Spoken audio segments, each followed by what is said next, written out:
Parramatta, Canberra through to the grand final in President's Cup, but I tell you what, a spine-tingling match. It was drawn at one stage, at full time in fact. In extra time, Canberra got home 20 points to 16. Yeah, terrific game of football, and as you say, it went into extra time. Let's have a look at the action. These kids are certainly going to be the stars of the future. Penrith versus Parramatta yesterday.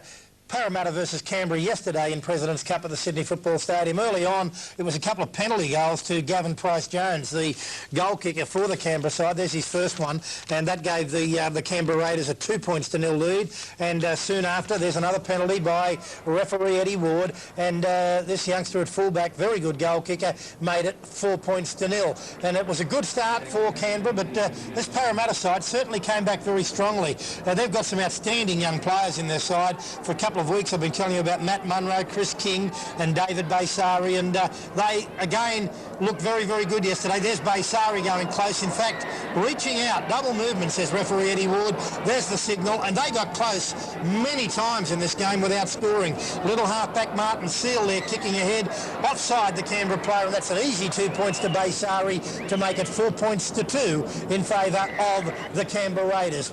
Canberra attacked very, very strongly, and there was some strong defence from both sides during the opening 70 minutes of play. They play 35 minutes each way, unlike the 40 in the senior grade, and some good players, and certainly some excellent players in this Canberra side. Here's one of them now, the centre three-quarter, Brett Mullins, and then inside to the winger, Jason Croker, and that's a very good try. Now, Brett Mullins is the son of former Eastern Suburbs player Billy Mullins. Looks like him and runs like him, and is certainly a chip off the old block. There's Baysari, pass out wide to Darren Dennis. Dennis back inside the ball, punched out by a Canberra player. That pass, had it have found Baysari, would have been a try. Here's Baysari, look at the long pass coming up shortly, up the same side of the field that they're heading now.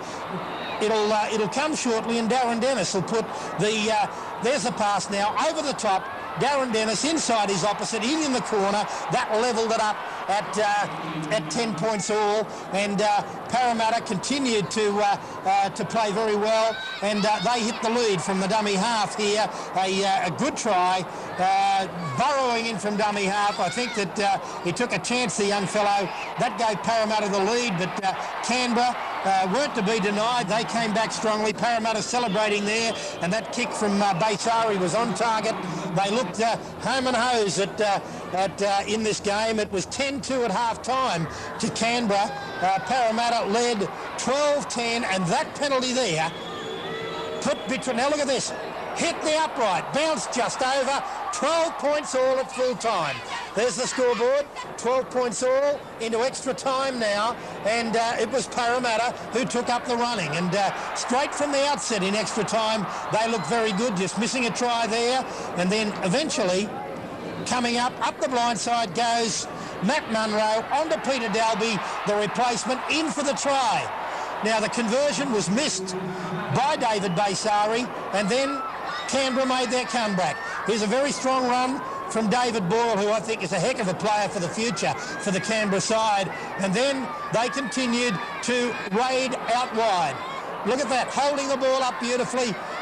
Pass out wide, off the ground, picked up by Jason Croker, and in for the try for the Canberra side. Canberra then wrapped the game up. It was 16 all at this stage.